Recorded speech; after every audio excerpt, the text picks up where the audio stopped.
ಇದು Tuesday vlog ಎದ್ದ ತಕ್ಷಣ ಆನಂದ್ ರೇಗಿಸ್ತಾ ಇದ್ರು ವಿಡಿಯೋ ಶೂಟ್ ಮಾಡ್ತಿದ್ನಲ್ಲ, ಹಾಗಾಗಿ ಇವತ್ತಿನ ಬ್ರೇಕ್ಫಾಸ್ಟಿಗೆ ನಾನು ಚಿತ್ರಾನ್ನ ಹಾಗೆ ಲಂಚ್ ಬಾಕ್ಸಿಗೆ ಪಾಲಕ್ ಪನ್ನೀರ್ ಮತ್ತು ಚಪಾತಿನ ಮಾಡ್ತಾ ಇದ್ದೀನಿ. ರೈಸಿಗೆಲ್ಲ ಇಟ್ಬಿಟ್ಟು ಹಾಗೆ ಪಾಲಕ್ ಸೊಪ್ಪನ್ನು ಕೂಡ ಬೇಯೋದಕ್ಕೆ ಇಟ್ಟಿದ್ದೀನಿ. ಇನ್ನೊಂದು ಕಡೆ ನಾನಿಲ್ಲಿ ಚಪಾತಿಗೆ ಹಿಟ್ಟನ್ನು ಕೂಡ ರೆಡಿ ಮಾಡ್ಕೊತಾ ಇದ್ದೀನಿ. ಹಾಗೆ ಈರುಳ್ಳಿ ಎಲ್ಲನೂ ಚಾಪ್ ಮಾಡಿಕೊಂಡು ಚಿತ್ರಾನ್ನಕ್ಕೂ ಕೂಡ ರೆಡಿ ಮಾಡ್ಕೊತಾ ಇದ್ದೀನಿ.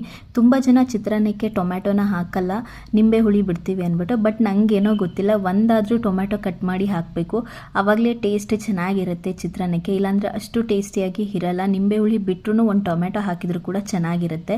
ಹಾಗೆ ಇನ್ನೊಂದು ಕಡೆ ನಾನಿಲ್ಲಿ ಪಾಲಕ್ ಪನ್ನೀರ್ನು ಕೂಡ ರೆಡಿ ಮಾಡಿಕೊಂಡೆ. ಇದಕ್ಕೆ ನಾನು ಇವಾಗ ಬಿಸಿಲು ತುಂಬ ಇರೋದ್ರಿಂದ ಮಸಾಲ ಎಷ್ಟಾಗುತ್ತೋ ಅಷ್ಟು ಕಡಿಮೆ ಹಾಕಿ ಈ ಒಂದು ಪಾಲಕ್ ಪನ್ನೀರ್ನ ಮಾಡಿದ್ದೀನಿ. ತುಂಬಾ ಚೆನ್ನಾಗಾಗಿತ್ತು ಮತ್ತು ರುಚಿಯಾಗೂ ಕೂಡ ಇತ್ತು.